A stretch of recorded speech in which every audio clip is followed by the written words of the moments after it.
Hey, what's up? So a little housekeeping that I need to do. I'm putting this particular episode in the members-only feed, and the reason will become clear as I get into this. This show has been hosted on Substack. And don't get me wrong, I like what Substack has to offer. Substack started out as a newsletter-only service that became very popular very quickly, and then they added podcasting, then video hosting. It's a good platform, except when they pull bullshit like they've done for the second time with me, and I had to make a decision on did I want to continue hosting SouthGeek News with Substack, or did I want to move it back over to a more traditional podcast hosting platform or a company? One of the things that I really liked about Substack was the way to handle member subscriptions. And that's not to say that there aren't what I consider traditional podcast hosting platforms out there that don't do a good job of being able to provide a members-only feed, a special RSS feed, that type of thing. I suppose technically you could still, Patreon, that's kind of what its bread and butter started out as, still is to this day. And there are other avenues that you can go down to do that type of thing. But Substack made it really easy. Over the weekend, I went to log into my account because I have a couple of different accounts when it comes to Substack. I have an account that is specifically for Call Me Donovan. I have an account, which is the very first account that I actually created for Tifton Talks. And then I created one for Tifton Media Works, which you can do multiple publications up under one account. And so up under Tifton Media Works, I had SouthGeek News and another one that I'd been playing around with called Good Talk America. I've been encouraging my wife to do something with Substack, and she started really looking into it. And as I was showing her some things, the interface, behind the scenes and the settings and stuff like that, I logged into my Tifton Media Works account only to get a notice at the top that my publication had been removed from public view due to a violation of their spam and phishing policy. Now, mind you, this is not the first time this has happened with Substack. This is the second time. I cannot remember if the first time was this particular account with these publications or if it was one of the other ones, the Call Me Donovan or the Tifton Talks. Fairly certain it wasn't Tifton Talks, because to date, that's the most successful one that I have in regard to it being a newsletter. Less so for the podcast. The podcast is there just for one-offs, but the driving force for Tifton Talks is the newsletter. So I discovered this on Saturday. And of course, they give you a little link. It says, hey, if you think this is an error, click here and explain why. And so I did. And after I did not receive a response from Substack by Sunday, I opened a second ticket. And I waited. And then Monday morning rolls around. And I still had not received anything from them. So I opened a third ticket. And as you can imagine, I was ticked off. I was pissed off, to be just blunt. I was pissed the fuck off. Because as I pointed out in my third ticket, I know that I'm a small creator. I make them no money. That's not entirely true. I mean, I make them a very minuscule amount on the SouthGeek News podcast.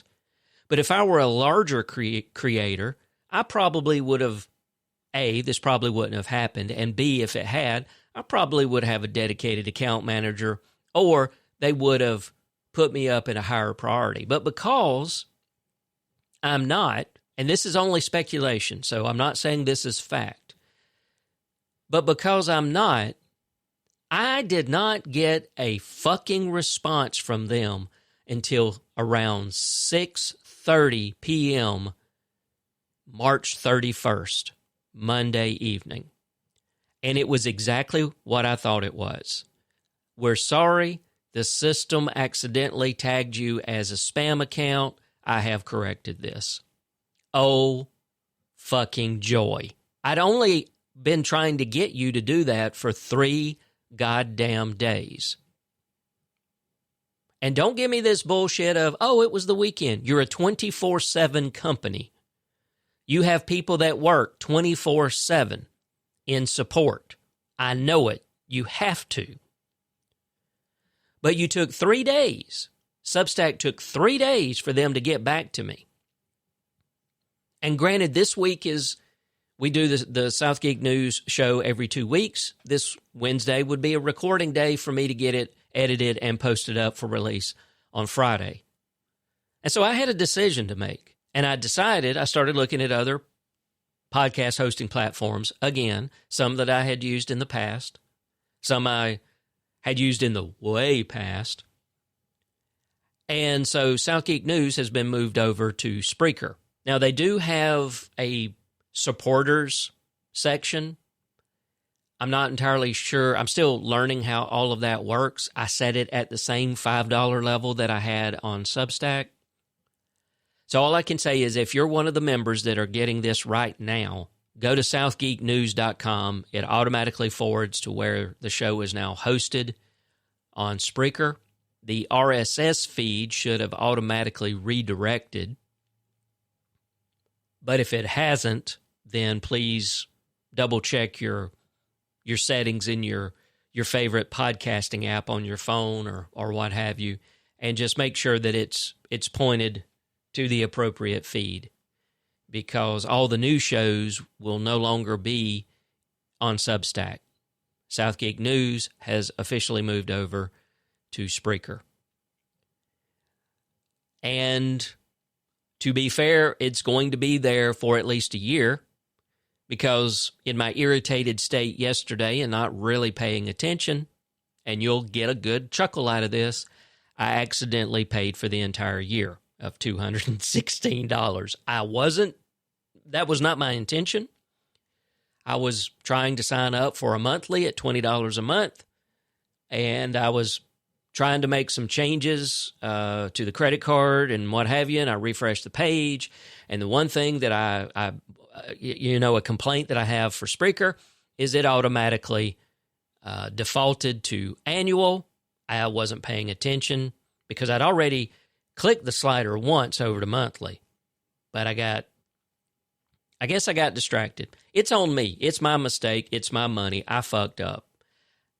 I even told my wife about it. I said I did something stupid and it irritated me, but I'm now in it because it's too much of a hassle to try to get Spreaker to refund the money or explain what I did. And would they do it? I don't know, but I got it for a year, so SouthGeek News will be there for at least a year.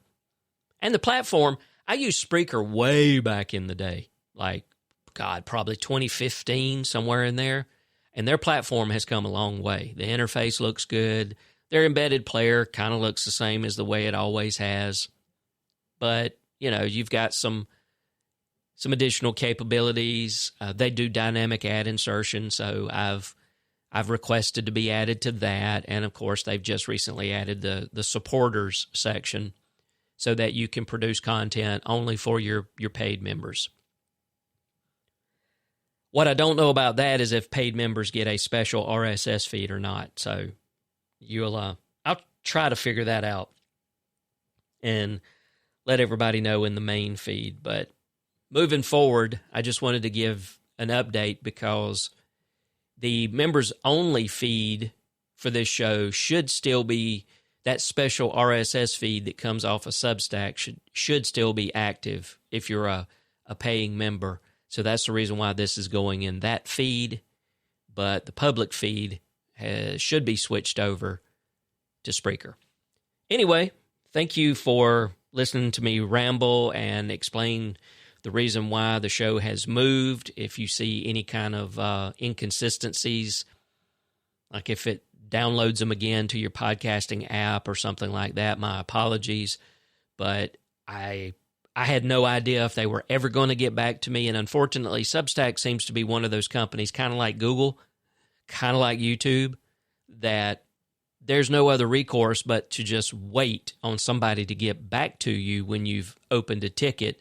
There's nobody you can call that I'm aware of. And, short of trying to contact somebody through various social media avenues like Twitter or Blue Sky or Facebook or some nonsense like that, you're basically at their mercy. That's not to say that Spreaker could be any better if you have a technical issue, but I can tell you this. In my experience with what I still call traditional podcast hosting companies, anytime I've had an issue, they've been really responsive, definitely more responsive than 3 days. Anyway, that's it. Thank you for your time. I hope you're doing well. And, thank you for listening to the show. We're coming up on, I think, next one's going to be episode 14. And Ben and I will be at it again. All right, thanks. Bye.